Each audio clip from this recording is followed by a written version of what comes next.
কি তোমাদেরও দেখে লোভ লাগলো? তো আমারও লেগেছিল, সেই জন্য আমি আর দেরি না করে চলে এসেছি এই রেসিপিটা ট্রাই করার জন্য। Hello everyone, welcome back to my channel. আশা করি তোমরা সবাই খুব ভালো আছো। চলে এসেছি তোমাদের সাথে আজ একটা ছোট্ট মিনি ব্লগ নিয়ে। রোজ সকালে কি টিফিন দেবো এই ভাবতে ভাবতেই না দিন চলে যায়।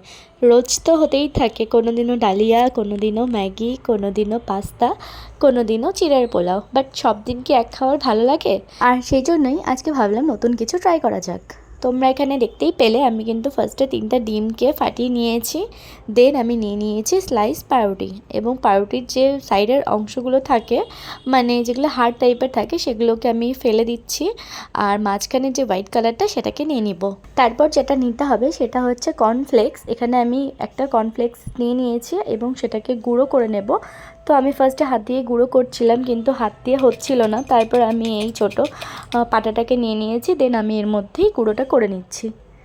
আর দেখতেই পেলে এখানে কি সুন্দরভাবে গুঁড়ো হয়ে গেছে কর্নফ্লেক্সগুলো। তারপর আমি যে 3টে ডিম ফাটিয়ে নিয়েছিলাম তার মধ্যে দিয়ে দেবো স্বাদ মতো নুন, আর নেব হচ্ছে চিজ। আচ্ছা, তোমরা কে কে আছো যে চিজ খেতে ভীষণ ভালোবাসো? আমারও ভালো লাগে, তবে খুব একটা না, মোটামুটি। দেন আমি চিজটাকে স্লাইস করে কেটে নিয়েছি মাঝখান থেকে। তারপরে যেটা করতে হবে সেটা হচ্ছে কড়াইটাকে গরম করতে দিতে হবে। তারপর কড়াইটা গরম হয়ে গেলে দিয়ে দেব তেল। আমি যেখানে স্লাইস পাউরুটিগুলো কেটে রেখেছিলাম তার মাঝখানে কিন্তু আমি দিয়ে দিচ্ছি চিজ, এবং তোমরা চাইলে মাঝখানে কিন্তু লঙ্কার গুঁড়ো দিতে পারো এবং সস দিতে পারো। তো আমার কাছে লঙ্কার গুঁড়ো ছিল না, যার জন্য আমি সেটা দিইনি। তারপরে এই ব্রেডটাকে ডিমের মধ্যে চুবিয়ে নিতে হবে, আর আমরা যে কর্নফ্লেক্সটা গুঁড়ো করে রেখেছিলাম এটার মধ্যে বেশ ভালোভাবে নেড়ে চেড়ে তেলের মধ্যে ভেজে নিতে হবে। ব্যাস হয়ে গেল আমাদের আজকে সকালের টিফিন। তো তোমরাও যারা ভাবছো নতুন কিছু ট্রাই করবে তারা আর দেরি না করে এই রেসিপিটা ট্রাই করতে পারো, খেতে কিন্তু বেশ ভালো লাগে।